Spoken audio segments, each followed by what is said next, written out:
Coming live from Tucson, Arizona at Tear Down the Walls National Gathering. I have Gene with me today. And hello. How are you? I'm good.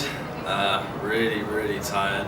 I'm currently sustaining myself on like 4 coffees and trying not to fall off my chair. So glad to be here. All the talk with other people keeping you up? Yeah, just about. Yeah. So why did you come to Tucson, Arizona for this national gathering? Well, the Tear Down the Walls conference, to see any kind of activist collective coming together in the way that they come together here in Tucson, in Arizona, of all places, which is very typically traditionalist, much of an older generation living here, still voting here. It's very surprising to see such a movement congregating in Tucson. So it's only 2 hours from where I'm currently staying in Phoenix. And yeah, it's incredibly important that we're all here today to discuss the issues that we currently face, the systemic crisis that humanity faces, and what the hell we're going to do to try and address it in some way. Is there any workshops that you found most interesting or issues? Non-violence. I just went to a workshop on non-violence and the history of non-violence as a means of achieving social change or some kind of social justice, and yeah, that was amazing.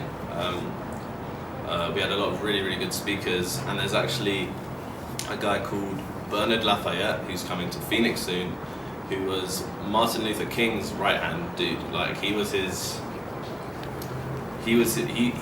continuing Martin Luther King's legacy, as it were, and kind of going around the country and still participating in the campaign of non-violence today, as I believe any true change that we're going to see needs to be achieved through non-violent means. Otherwise we're going to see a continuation of a historical cycle, a cycle just repeating itself over and over again. So. And you believe that's why it's really important for a lot of activists to get together and share ideas on solving a lot of these problems? Yeah, definitely. We've seen it all over. I mean, the internet's like our best tool to engage with a wider audience and to try and highlight all these problems we face as a species, and to come together to try and work out ways of addressing it through various means, the political system being the most popular, but also spiritual movements. It's about creativity, local communities coming together to decide what's best for local communities and trying to put on a platform to engage in a wider scale for the benefit of everyone, hopefully. Do you see this as a way for people to use these tools and skills learned here on a global scale? Yes. We need it on a global scale currently, because each person is so valuable. For every person being a part of the problem in a way, the incredible apathy just demonstrated by the vast, sadly, majority of people, which is not exactly an accident, but that needs to be countered by some kind of force that is actively trying to achieve a justice. So these kind of movements, it's incredibly inspiring, because you're seeing like a cross-generational interaction between, I'm actually one of the youngest people here, and so it's amazing to see these people who have much more life experience than me, lived through far worse times than I ever have, and seeing how they have formulated their own opinions on the various movements and organizations that they're engaged with, and just kind of, that's what it's about really, coming together, collective energies, and kind of interacting with one another to come up with various solutions. And it's all about creativity as well, of course. Gotta have fun while you're changing the world. Do you think that a lot of the issues that we face in our society has stemmed from the inability to really converge and communicate and exchange with people? Yeah, as I said, like social media, for example, the internet is just one of the best tools that an activist has at all. And that is perfectly demonstrated by the government's attempts to crack down on the internet and censor the internet, censor the flow of information, because that flow of information is very dangerous.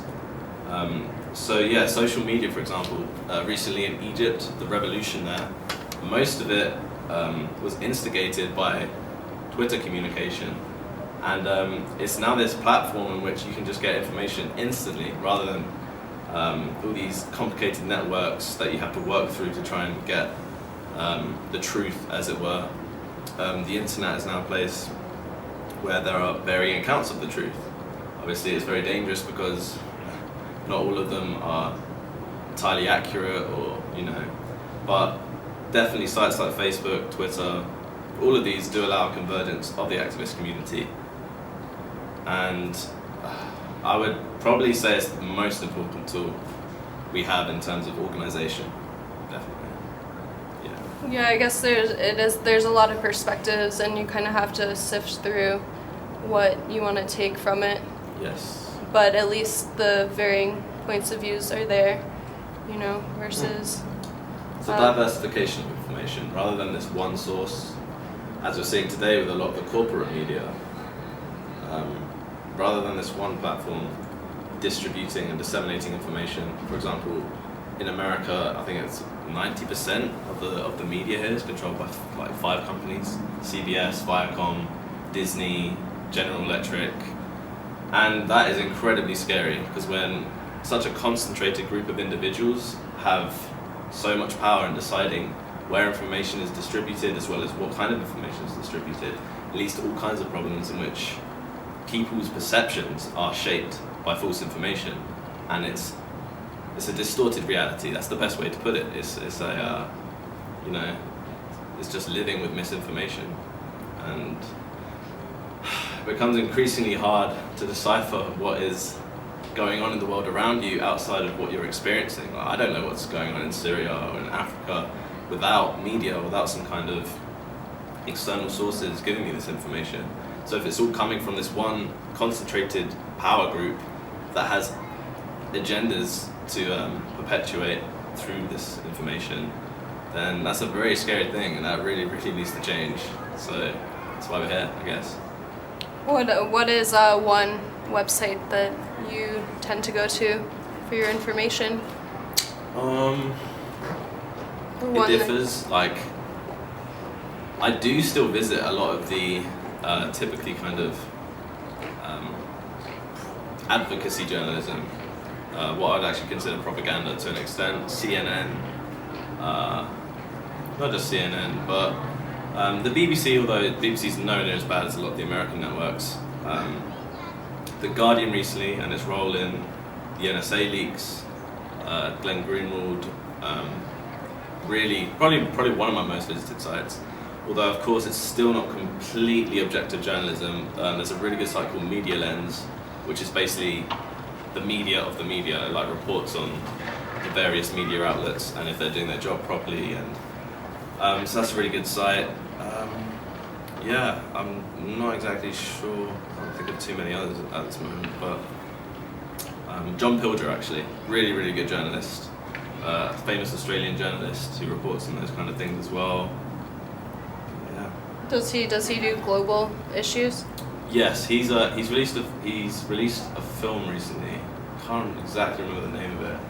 It's basically about the historic censorship of press that we still see today under closed doors, as well as the kind of corporate sponsored press, and he kind of points out the holes in all the rules that they kind of raise around objective journalism today.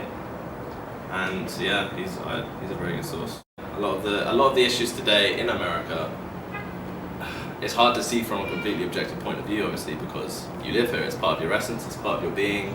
It's part of yourself. So to kind of ever question it is, to an extent, questioning self, which can be incredibly hard. And there's a lot of passion that goes into all these kind of all the activist movements, all the causes that you fight for, because it is your home. And me coming here, I don't know, America is crazy. America is the biggest paradox I've ever experienced. Wow. And very corporate. Yeah, exactly. It's it's the heart of the empire, the global empire, I would say, that capitalism has kind of established, which is why we're here. It's why it needs to change, because if we as a species, if we live in a system that is inherently governed, and I mean governed like literally and figuratively, governed by self-interest and the ideal of self-interest and competition, how are we going to move together collectively? How are we going to move together as a species if it's all about the self, it's all about indulging the self, buying these products, competing with other people, making money for yourself? And that's what's destroying us, that's what's destroying our planet as well. And so to be in the heart of that, America, yeah. And it definitely influences the rest of the world. Of course. This probably, America has one of the biggest roles to play in humanity's future and shaping humanity's future. So it's a pleasure to be here in the midst of the madness, as it were. Yeah, the floodgates can't hold the tides too much longer, I would say. And the next decade for America, especially, but the rest of the world, is going to be pretty vital. But Well, thank you. Again. Don't worry too much. Don't worry too much. Well, stuff's happening. Yeah, definitely. Just by you being here. Right? Yes, exactly. Just us speaking is ideologically adding to a collective mass, a momentum that's gradually building and building and building. And there's not much that the powers that be, the 1%, the various names used to try and capture this ruling elite, as it were, can do to stop it. Well, thank you.